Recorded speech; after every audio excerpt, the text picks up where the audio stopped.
like to get people to start a conversation here at this point. Before we do that, maybe mention a bit more about the context of calling this Afta NAFTA, because there was an element in all the presentations I found of, I mean, NAFTA's had some serious impacts in Mexico, workers, the United States, and here in Canada, as we've heard. But a little more context on why we called it Afta. I mean, what happened in Guadalajara? John Dillon from Common Frontiers and I went down there.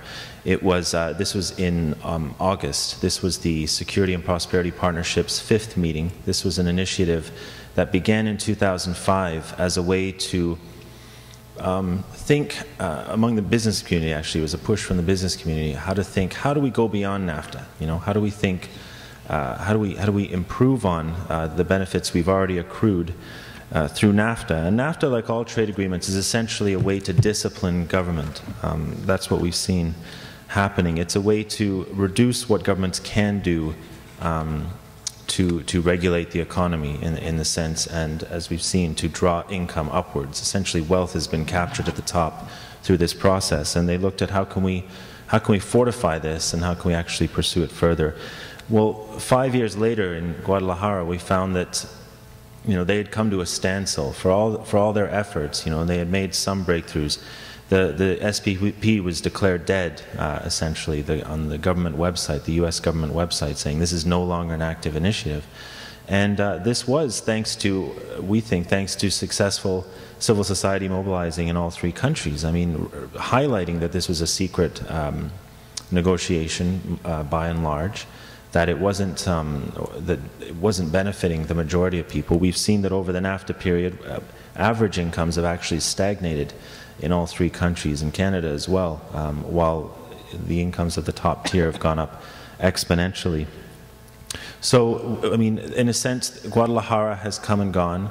The leaders are looking for you know, new directions to take it. We've been there, and we were there in Mexico to say, listen to us, you know, we've got you know, open this up, let's talk, let's have broader consultations. And then they did, in their final declaration, said we're going to consult broadly with civil society in all 3 countries. And I think what we've seen is, like in the crisis more generally, we've seen them go back on that promise already. Not 2 months after making it, they're now committing, as Manuel mentioned, in Dallas, they committed to creating a public services, a trilateral public services sector.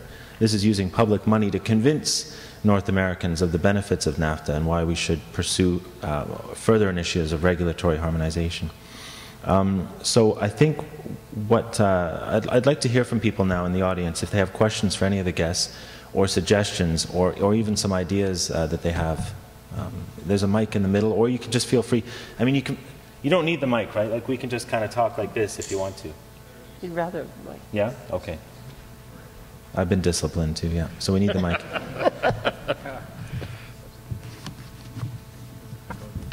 How many people here have heard of the Security and Prosperity Partnership? Okay. How many people here believe that it is no more, or have maybe some reservations about it, maybe think that it's actually, you know, feel that it's continuing in different ways?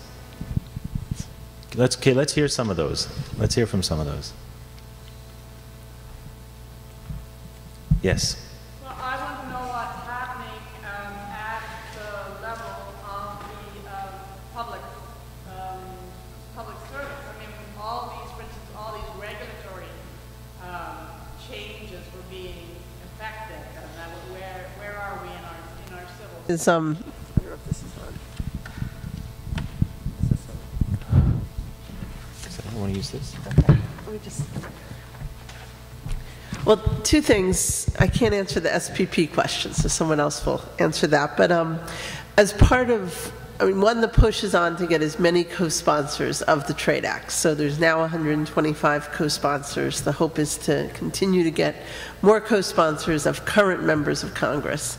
And then 2010 is an election year, and so doing what people can to either use this as a focal point of debates, you know, and raising the issue publicly, and getting commitments from members who are running for re-election to take the next step. I mean, the way, on the one level, the Trade Act is what's termed as like a marker bill. It's basically saying this is a whole set of new proposals that we support to try and change direction and to say this is in a better case scenario what we'd like to see enacted in this legislation. I mean, many of us would like to still see it debated and actually voted on, but at this point it's really been more of an organizing and mobilizing to say there is a clear criticism for what current policy has been and what our concern is it continues to be.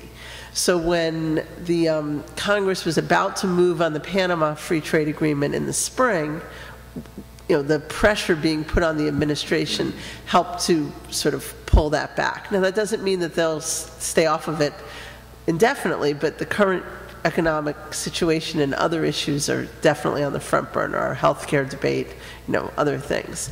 I mean, it's really encouraging in Canada if the Colombia Free Trade Agreement is also being stalled, because if the stalls are happening in both countries, it helps to reinforce that agenda. But what else the Trade Act, in addition to having specific provisions about different sections, labor, human rights, environment, family, farm, it goes through a lot of different, what would be the new kinds of regulations and the new kinds of rules that would be allowed. But it also has a renegotiation clause, which basically would require the president to submit a plan to address through renegotiation different gaps that would be identified between what is in the Trade Act and what had been the prior policy before when it would have been negotiated. And it has a congressional review panel or a different kind of super committee. One of the other things it would do is it would replace fast track as the mechanism by which our Congress adopts trade agreements. And that's something that we feel restores a lot of more power to the administration, to the Congress, that they should have, instead of just doing a simple up-down vote of an already negotiated agreement. Obviously, the administration likes that power, so it's a power play. But the other thing that the Trade Act would do is it would require our Government Accountability Office, which is called the GAO, to actually do a comprehensive review of all of the existing trade pacts, looking really at what has been the impact of those agreements and what the promises had been and what actually has been the reality. So it really puts into play an opening for examining what has been the myth of free trade as opposed to the on-the-ground experiences. So those are some of the tools, and this two-pager kind of outlines this really clearly, and I've got some more copies of that up here. So I think the question obviously is, what can we do as something like the Trade Act, or then for us, when we worked on the Farm Bill as a farm coalition, is how do we make sure that our policies for each of our different constituencies or sectors are not even further reinforcing and making it hard for people to earn a decent living or get paid a fair price. And unfortunately, many of the mechanisms that we would have liked to see, like a dairy supply management program, like cost of production pricing, like a government reserve for our grains, which we don't have, or a strategic food reserve, people would say, well, you can't do that because it would be trade distorting. And so we're up against the rhetoric of what business sees as their trade agreement, instead of what we know should be in place to truly have fairness in any kind of economic system.